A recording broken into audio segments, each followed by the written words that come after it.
Hey guys, my name is Victoria, and today I'm going to be doing my first review video. I'm going to be reviewing the Maschine Mk2.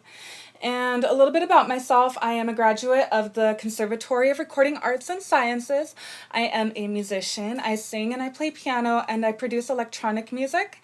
And I have a few years of music retail experience, and I am a gear lover and I love talking about gear. And I feel like it's a good time to go on ahead and do a Maschine Mk2 review because the Mk3 is coming out very soon. If you are in the market for an MK2, I think it would be a great decision. It's much more cost effective than getting a Maschine Mk3. And the market's probably just going to have a bunch of used ones coming up over the next couple months as people start going into the MK3s. And when it comes down to it, the functionality is very much the same, and you have the same software that comes with it. So there's really, there's really nothing wrong with getting a MK2. Now, one thing I'd like to discuss about getting a used piece of Native Instruments gear is getting the software released. So if you're buying a used piece from somebody, make sure that they have unauthorized their software. That means they should have an email from Native Instruments stating that their software has been released. The thing about that is you can buy a machine and you get the hardware, but the software is sold with the machine and only with the machine. They don't sell the software separately. So if you buy the machine used and they haven't authorized or unauthorized their software, you're going to be kind of stuck. Native Instruments is pretty strict about their license policy, and it's going to be difficult to get a hold of the software. So I just recommend saving yourself the pain and making sure that the seller has unauthorized it. Now I'm going to be just going over a few of the main points and some of the reasons why I love my machine. I've had it for years. It's really been one of the only pieces in my setup that hasn't changed. I've had it since December of 2012. My husband got it for me for Christmas, and I love it. I'm going to miss it, but I really want that MK3. So we'll go on ahead and we will just get this review started. Okay, first thing I'm going to be talking about is the machine hardware itself. I have the white Maschine Mk2. There's a variety of different colors. It's really up to you, whatever you like. I mean, I've seen black, platinum, gold. They all do the same thing. It's just up to you what you want to look at every time you go into your music room. And I'm going to move on to talking about a couple of the different features that you can see. There are the 16 velocity sensitive pads, 2 screens, and 8 knobs, as well as this other encoder knob. And we have other buttons that do different kinds of functions within the software itself, and you can see it reflected on the hardware. Now, I'm going to go on ahead and talk a little more about the 16 velocity sensitive pads. They are very nicely made. I love the way that they feel.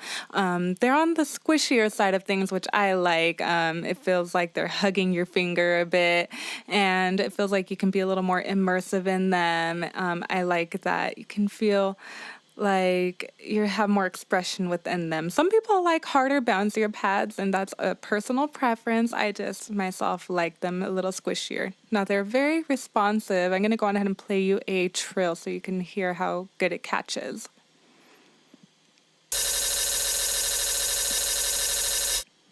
All right, so a little obnoxious, but you get the point. It catches, you can play very, very quickly, and I love that. Now we have our endless encoders up here on the top. We got 8 of them, and they have a very wide function. You can do very many things with them. You can do some tuning if you want. And aside from that, you can go in there and start editing samples. If you look to the right screen, you can see they're really nice and smooth, and that helps with just editing a little more hands-on than going on the screen of the computer and doing it with a mouse. Now we also have this other knob over here, also does a variety of different things, and it has a different feel to it. It's not like buttery smooth like these ones are up here, but it has like little notches, and you can feel it selecting. Each time you feel the knob go into one of the notches, you can actually see that it is scrolling to a separate item, and you can also hear it. I'm going to get quiet and hopefully my mic can catch it.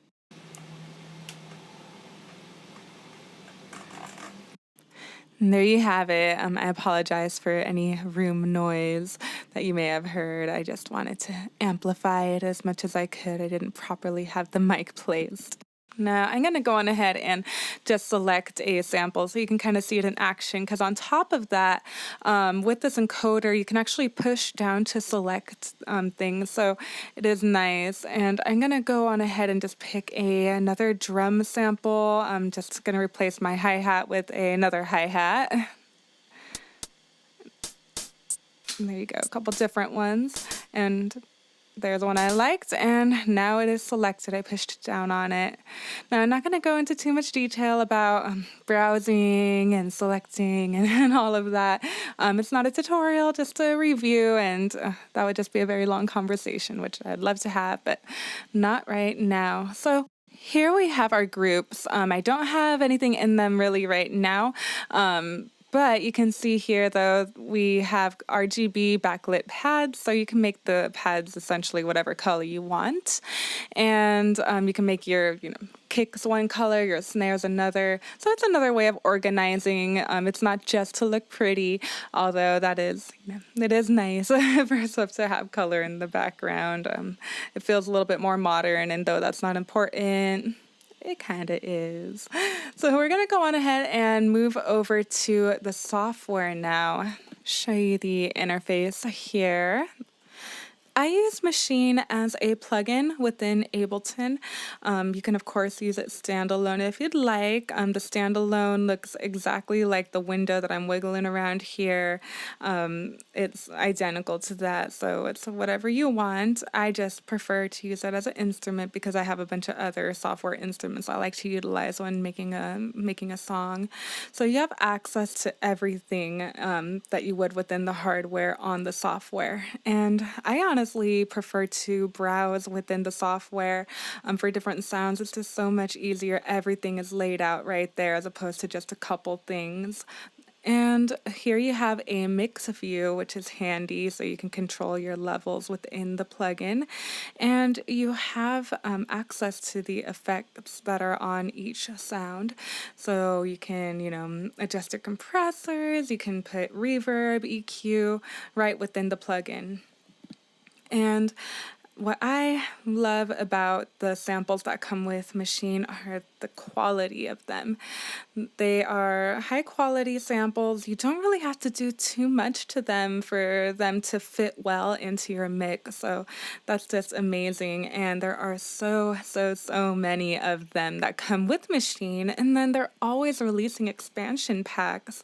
So there's always something new. You can never really get bored. And of course, you can bring your own samples into the plugin itself. That's all I have for you guys today. I know that we haven't even begun to scratch the surface of what this thing can do. If you haven't seen the manual for it, it's huge. We can just be talking about it all day and even have more things to talk about the next day. But I hope that I helped somebody make a decision out there, and I hope I had some good input, something useful.